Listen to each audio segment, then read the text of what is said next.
Well, hello everybody. Larry Young here again with another segment of Older Man Living Life with Purity. And today I want to talk a little bit about yellow journalism and what it is and how it's sort of developed over the years. And I'm not talking about, the newspaper you put on the floor for the dog to pee on while you go to work in the morning. I'm talking about the newspapers and how the media went about trying to sell these things back in the 19-teens of the last century. And there was a fellow by the name of William Randolph Hearst was pivotal in this. And Hearst had worked for one newspaper, I believe it was out of New York, and they started this cartoon of what they called the Yellow Kid. And the Yellow Kid was sort of like a street wise young boy who was poor, and he would wear this yellow smock that went down to the floor, kind of like a dress, if you will. And he had his head shaved because it was typical of the kids of that era that the parents would shave their heads back because they had to fight lice. And so living in these tenement homes and things like that in close quarters in New York City, disease and insect infestations was rampant. But this yellow kid would have street smart sort of wisecracks that he would make that were sort of satirical in nature and commentary on the social activities that were going on. And Hearst had been a junior executive for this one newspaper, and I'm going to kind of cut through the storyline very quickly for the sake of brevity. But anyway, Hearst ended up going off and starting his own newspaper. And in that, he decided to take the Yellow Kid with him. Well, there wasn't any copyrights and trademarks on that, so Hearst got himself another artist to start drawing the comic. And what we ended up with was two newspapers having this Yellow Kid as one of their things that people would buy the newspaper for so they could sort of see what the Yellow Kid had to say that day. So it was a way for the adults to safely say the uncomfortable things that they didn't want to say in their regular editorial pages. They could let the Yellow Kid say it because, after all, it was just a kid, right? So they knew what they were doing, but what they wanted to do was pit people against each other. And in doing so, they weren't looking for harmony in the equation. They were always looking for conflict because conflict sells. And if you have agreement, viewership goes down because everyone say, well, there's nothing to see here. And so they knew that creating this conflict was going to sell more papers. Now, Hearst went and took it even further because he started not just commenting on the social commentary, he started going after religious topics. And one of the things he went after the hardest, and in a select way to sell even more copies, was he would start printing what they called not just yellow papers, but they ended up calling them yellow rags. And in these yellow rags, he would take on Catholicism and people of what we call conservative church thinking that were outside the norm of the growing tent revival Protestants that were going around the country trying to get big audiences. They didn't have access to the big auditoriums and things like that, so they would just march around the country, popping up their tent, having a revival, do it for a weekend or something like that, and then move on to the next town. But they would sell these yellow rags at these events and disseminate these things so that people would create this anger and resentment against people of the Catholic faith and especially Jews also. So there was a lot of storm that was going on. And I don't believe that the publishers gave a damn. All they cared about was revenues. And so they would put just about anything out there that they could that would cause concern and cause a commotion and sell more copies. Now, there was a guy that was out of Fort Wayne, Indiana at that time, and he was a priest. And I don't even think he was in Fort Wayne at the time. He might have been in one of the outlying areas. He might have been in Kendallville. He might have been in Ligonier. I don't know for sure. These are all towns that are like within an hour's drive of Fort Wayne, midway between Fort Wayne and South Bend. But this guy, his name was Father John Knoll. And Father John Knoll grew into being Archbishop John Knoll who is the guy that built the National Shrine to the Immaculate Conception in Washington, D.C. And hopefully you will all get a chance to look into that and see how that all came about. And if anyone ever goes to the actual shrine in Washington, D.C., when you go down to the lower crypt church, as you come down the stairs, there's a bronze bust of a man that's sitting there, and he's called the Apostle of the Church, of the shrine, I guess is more correct. And that is Archbishop John Knoll. And he's the only person in there with a bronze bust, as I know. And so he gets all the credit for having put that all together, the money, the planning, everything. He shared it with the Archbishop of Washington out of consideration because it was in the Archbishop of Washington's backyard. But really all the work was done by Archbishop John Knoll out of Fort Wayne, South Bend. Now, back in the 19-teens, Father Knoll was watching this going on, and he said, we have to do something about this. And he had to start his own publishing company in Huntington, Indiana. And that's where he started the Huntington Press. And that was where he ended up starting the, what do they call it at that time? They called it the Sunday Visitor. That was going to be I don't know if it started out as a monthly or if it was a weekly periodical. But anyway, it grew very, very quickly. And the reason that he did this was to fight back against the slurs and the insinuations that were coming out of these yellow rags being published by William Randolph Hearst and other publishers of the day. And they were attacking the Catholics and conservative Christians, and they were just being really merciless. But all they cared about was creating division, creating tension, so that they could sell more copies, because that was money, and that's what they wanted. And so there wasn't any concern for truth in their writings, because truth didn't matter. Selling more copies and being sensational, that was their only metric that they had to go by. Now, that was sort of defeated by way of more language, more speech. And that's what the courts have held is the only real remedy for bad speech is more speech, to knock down the people exercising their own free speech. You have to knock it down with more speech that lets the audience decide where the truth is. And this is one of the fundamental things that I had to fight for in the Our Lady of America trial. It was basically a free speech issue, as I saw it, and they saw it as a copyright and trademark case, and I saw it more of as a free speech issue. And fortunately, the jury saw that as well, and they agreed. And so that is no longer an issue to have to deal with. But we'll be talking about that. My friend Alex will be in here this week. We're going to start a longer talk and discussion about the trial, how it came about, how Alex's involvement came about, what the outcome was from his view, and all like that. So I think it'll be a great way to share it with you folks so you can have a better understanding how this came about. Well, so Father Knoll became Archbishop John Knoll, a great leader in the Catholic Church and a great friend to even conservative Protestants also. And I think a lot of the conservative Protestants really appreciated the work that he did and the way he went about it, listening to people, trying to engage them, get all their thoughts into the mix, not just one view. He was trying to get it all to come in so he could get this collaborative, not a homogenous view, but at least have an understanding so it could be explained properly back to the other audience as to what it was that Catholics truly believed and how they tried to live their faith. So that being said, today we're in a situation where the media is back to doing yellow journalism again. And I say media being the mainstream media, the people you see on TV, the newspapers you read, these types of things. It is being outplaced at a rapid pace. So regular mainstream media knows that they are losing foothold to social media.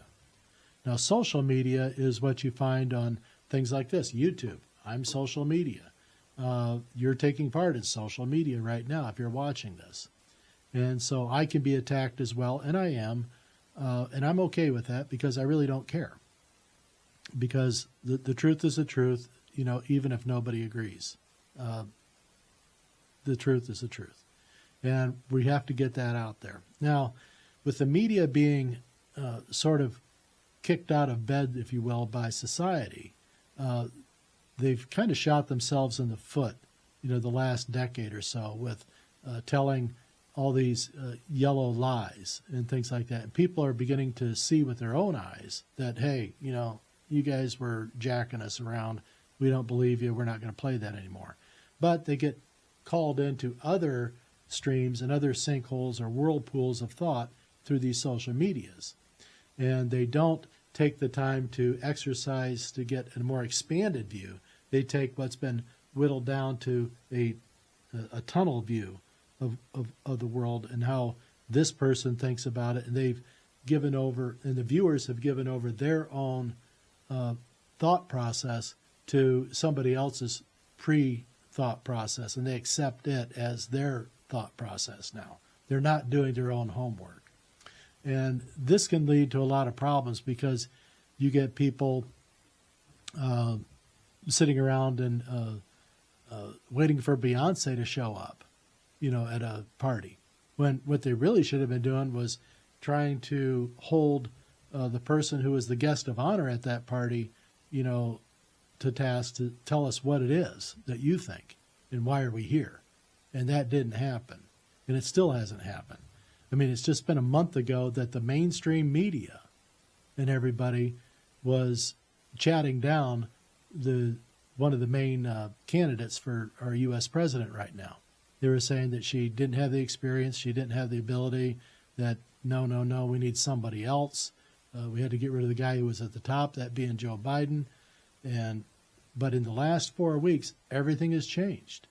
Now everything's all into the order of the one candidate, even though she hasn't said really anything about what her policies will be. So we're left to guess, and all we can really do is judge what happened in one 4-year span against the most recent 4-year span and try to decide which was better for you. How did you feel in that time? Go ahead, get it out of your system, mean tweets and all like that. But hey, you had a safe world, you had a booming economy, you had things going on. You could go ahead and not listen to it, or you could be caught up in all the rhetoric, ballyhoo going on, and we've been paying for it. Right now we have crazy tensions in families, we have crazy tensions at work, we have crazy tensions just all around. Somebody seeing a bumper sticker on somebody else's car and then wanting to throw a rock through the window because of it.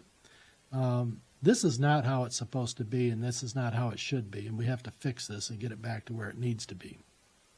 So right now, the mainstream media, the folks on the cable news and things like that, they are in, I believe, the sunset of their existence.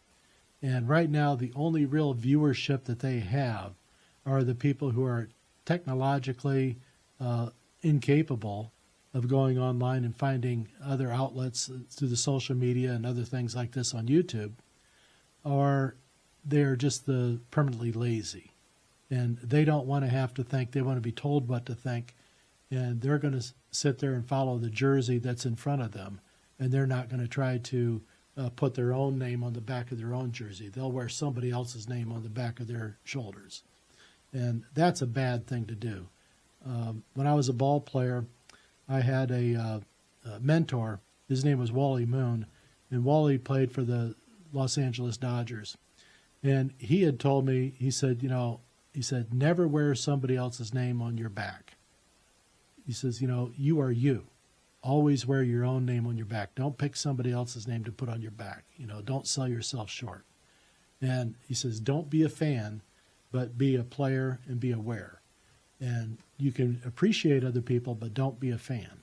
And that's one of the reasons I'm really not set off or concerned or excited about celebrity.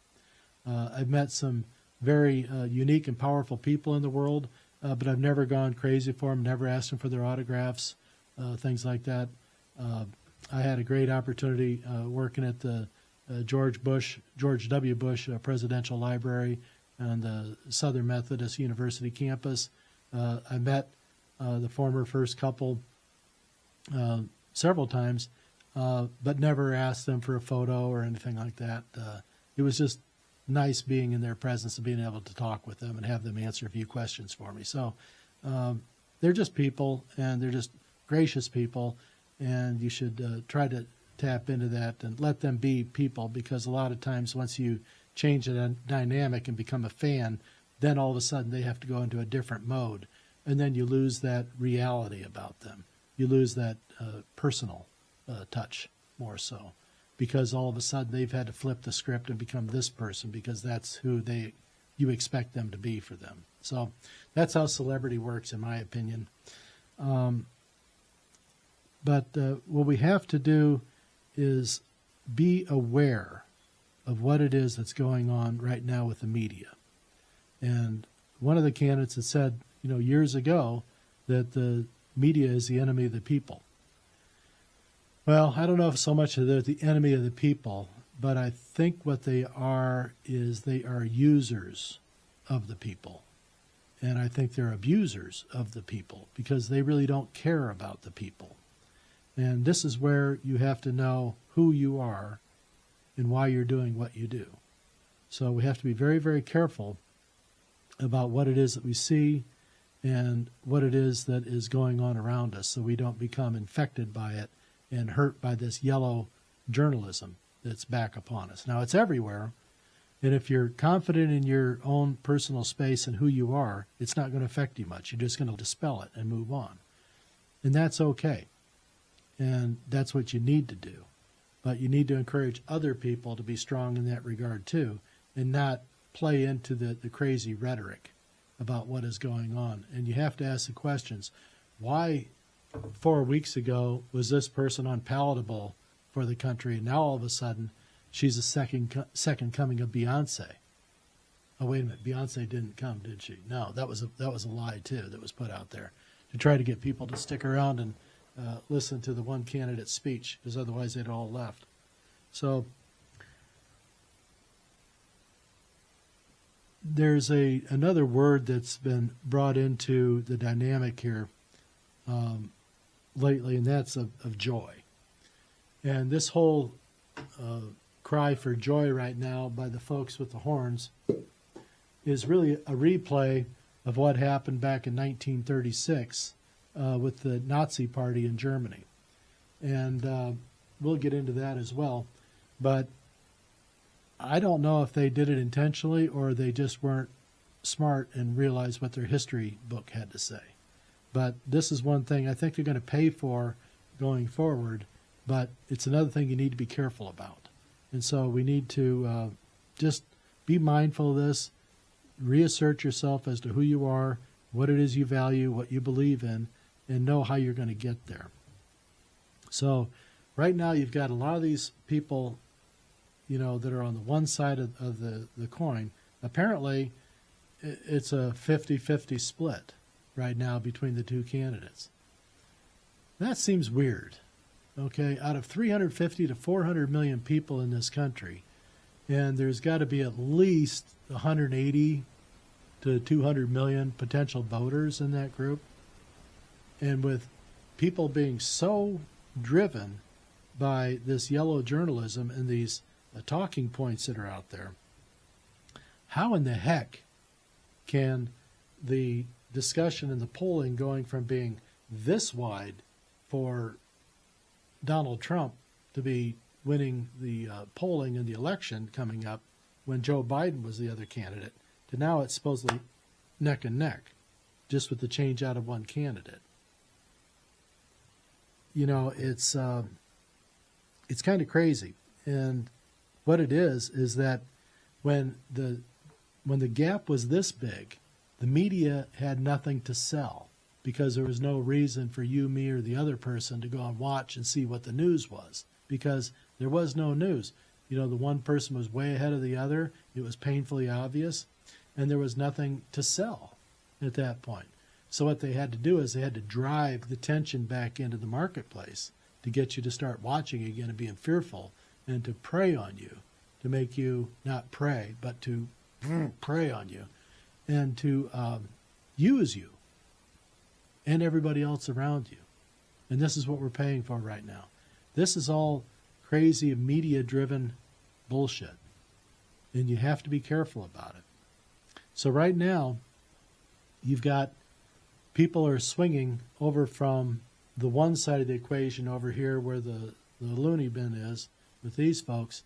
The smart and thinking and intellectual types are moving over to the other side because they're saying, no, this is absolute craziness. This is not right. This is not sustainable. We cannot be pushing this. We have to go back and reset the clock and bring things back to a bit of normalcy. And they're even using the word God in some of their discussions. So, hey, there's hope. But you still have a bunch of people moving over from the left side, the soft side, over to the strong side, the conservative side. But you don't see people moving the other way. You don't see the talented thinkers and movers and shakers and builders of things on the right moving to the left. They're just not doing it. All the motion is going the other way, is in the counter wave. But there's still people over there that won't join the migration back over because a lot of them, I think, have their ego is so designed that they can't allow themselves to admit that they made a mistake. And so they will stay in this painful place that they've helped create for themselves just because they can't allow themselves to admit that they made a mistake and they could go back. They can't be the prodigal son. They haven't eaten enough pig slop yet to realize that, hey, life was better. You know, it may not have been everything I thought I should be getting, but it was better. And I would rather go back and be a part of that than endure fighting with the hogs for their scraps. And this is kind of where the media thinks of us. They really don't care. Unless you've got something to add to their content pile, they really don't care about you as long as you're out there watching their ads, helping them build their viewership so they can monetize their programs. This is what they're after. They really don't care. And it's really encouraging to see people stand up and say, no, you know, I bought the ticket the first time. I'm not paying for it again. You know, I believed you the last round. I'm not going to go through it again. Now, this is wisdom that comes with age. And this is why I think there's going to be a lot of very, very dissatisfied people come this next holiday season. So be careful about that. Be careful in the meantime because the rhetoric's getting bad. It's going to get worse. You know, we have to just be mindful of this and just pray on things and remind yourself who you are, what matters to you, and why it matters to you. And hopefully God's somewhere in that discussion point with you as well. So in the meantime, Alex and I are going to be back in studio here. We're going to dive deep into the trial background and things like that, what happened during there, what's happened since, where do we go from here, how we might be able to get there and grow things versus just kind of having this smallish group of people that aren't really expanding the circle so much. We need to expand things. We need to get more people thinking about this and trying to understand it and realizing this is not just a Catholic thing. And we're going to talk about that too, how this is for everybody. And we need to have more people understanding that purity doesn't have to be difficult. Purity is actually very easy, and I believe it's natural to our human instincts. So in the meantime, you know, think about this a little bit. Watch for it. See if you don't see it too. What's happening in the media and their talking points and things like that, how it seems to be so homogenous across all the different platforms. And you have to really look for somebody with a different viewpoint. I think it's kind of really telling right now that you've had RFK Jr. Switching over. Tulsi Gabbard switched over yesterday. these are a couple of good headliners. I think there's going to be a lot more who are going to start joining in. I'm waiting for some of the Hollywood types to start joining in as well. And I think when that starts happening, you'll start seeing the pendulum swing quite a bit. And that's when the rhetoric's really going to get bad and the anger will boil up more. This isn't the frog in the kettle. This is more like putting the frog in the hot water. It's going to try to jump out of there really fast. And it's going to get pretty nasty here going forward. But I'm kind of excited about RFK Jr. if he gets involved with former President Trump on his health issues and trying to champion cleaning up our food supplies. Some environmental things with that as well can go with that. But we need to change our food base. And I've been talking about this for a lot of years. I don't eat things out of boxes typically. I try to stay away from that. I'll have cereals and things like that, but mostly with my cereals I'll make oatmeal in large quantities and eat that on a regular basis. But if it's packaged, the more it's packaged, the more I stay away from it. I always try to tell people, if you can't hop, skip, or jump from the outside wall of your grocery store into the interior, you've gone too far inside. Everything you want is on the outside perimeter of the grocery store. That's where they keep all the fresh stuff. That's where they keep all the fruits, the vegetables, the fresh meats, your dairy, things like that. Possibly your breads and stuff like that will be along the outside walls. You start going down through the aisles, that's where stuff's in packages and then package inside a package and stuff like that. The more it's been processed, the more chemicals have been added to it. We have to fix our bodies and we have to start with what we eat. So I'm excited that if Bobby Jr. gets in there and he can do something like that, I think that'd be incredible, and that would be a start and a push towards purity in our world and our culture. I've always said I'm not looking for religious converts here. I'm looking for a cultural change. I'm looking for people as a way of life, not as a penance for a certain faith that you follow or things like that, because everybody can practice purity. And this is a step in that direction, so I endorse that heavily. I endorse also being a good steward of your environment.